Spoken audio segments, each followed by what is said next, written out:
Hello and welcome back to SeafoodExpo Global in Brussels, Belgium. I'm James Wright for Seafood Source.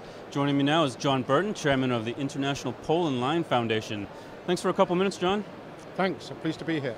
Well, can you give our viewers a brief overview of pole and line tuna fishing around the world and why this method stands apart?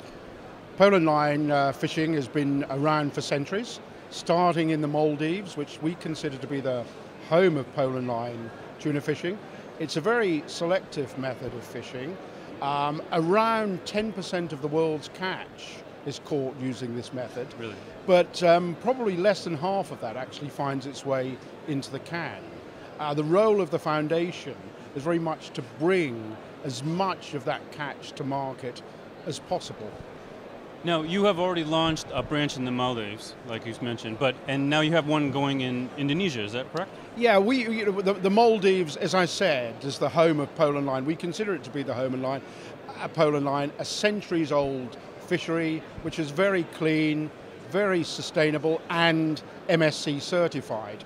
We see Indonesia as a place where lots of pole and line is caught, something of the order of 150,000 tons a year, but maybe only 10% of that comes to market as pole and line. And the fishermen, therefore, are not getting the true value for that fish. So one of the objectives of the foundation is to assist the fishery in getting product to market to the benefit of the fishermen and fishing communities. Now, you mentioned the Marine Stewardship Council already. Now, how important has that eco-label been for your fisheries? It's been really important. The Maldives fishery was certified towards the end of 2012. We believed that we had an age-old sustainable fishery, but we needed to have it independently certified. And in our opinion, and with the advice of the market, some of our buyers, the marketplace, we saw the MSC to be the most credible scheme available to certify that fishery. And one of their main objectives is to reduce bycatch, and that's a very big issue for global fisheries.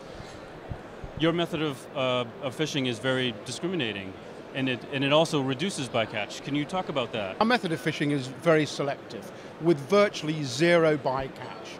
We are using very big hooks, so we avoid catching small fish, and unlike other methods, we can never fish out the entire school. It's very selective, fishing small quantities of that school, maybe a few hundred kilo, a ton at a time, rather than big net fishing vessels which are catching far bigger quantities and have bycatch, and very difficult to eliminate that bycatch from their process. Do you feel like a small fish in a big pond or in an event this size? We are a very small fish, but we don't want to be the biggest fish. What we want to do is make this smaller fish more important for the fisheries and fishing communities, so the fishermen themselves actually benefit. Sustainability of fish stocks is so important, but for us, sustainability of the fishermen and fishing communities is equally important. Well said. And thank you very much for your time, John. This is James Wright reporting from Brussels.